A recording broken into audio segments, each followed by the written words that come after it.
My name is Barry Adams. I'm the VP of Commercial Development for BidSwitch.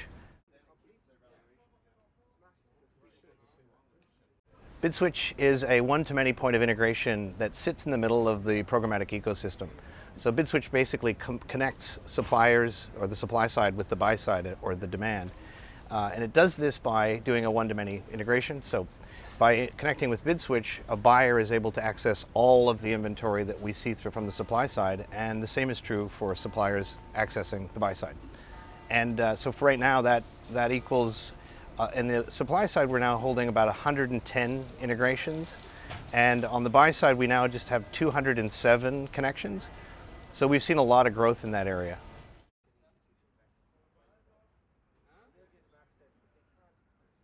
BidSwitch solves for a number of problems in the industry, and I think the business has really shifted from being one that was a nice to have to being really indispensable in the industry. And one of the reasons for that is there's just tremendous amount of resource requirement for buyers and sellers to initially do the integrations and connections that they need in the first instance, and then beyond that, to maintain those integrations. So if you think about the effort that's required for, say, 2 to 4 weeks for a new integration with a buyer or a seller, and you multiply that by the 2 times a year that sellers update their APIs, that's just a massive amounts of effort and resource required. So BidSwitch solves for that. BidSwitch uses what's called smart switch technology. So it's leveraging on machine learning to basically take a huge bid stream. So we're talking about, in the neighborhood of 170 billion ad opportunities a day. And, frankly, that's unworkable for a lot of buyers. So what this enables is for a DSP, using machine learning, we're able to optimize that massive bid stream and basically narrow it down to that bid stream which the buyer is most likely to want and most likely to win on.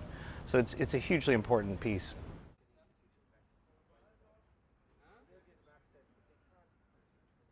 Smart switching is particularly relevant now because we're seeing a trend that's coming from the result of header bidding.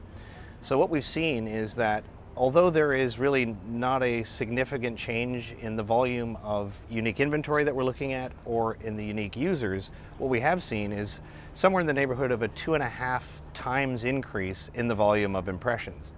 So what this means, if you're a DSP, is that you're needing to listen to more than double what you used to in order to get the same inventory. So smart switching is really, becoming indispensable in trying to solve for that.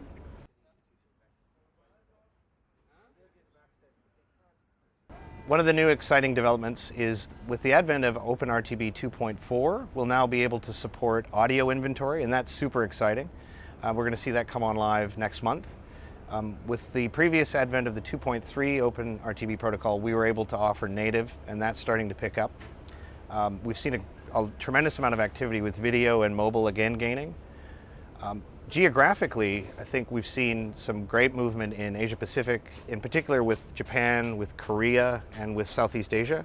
So those are coming on in a significant way.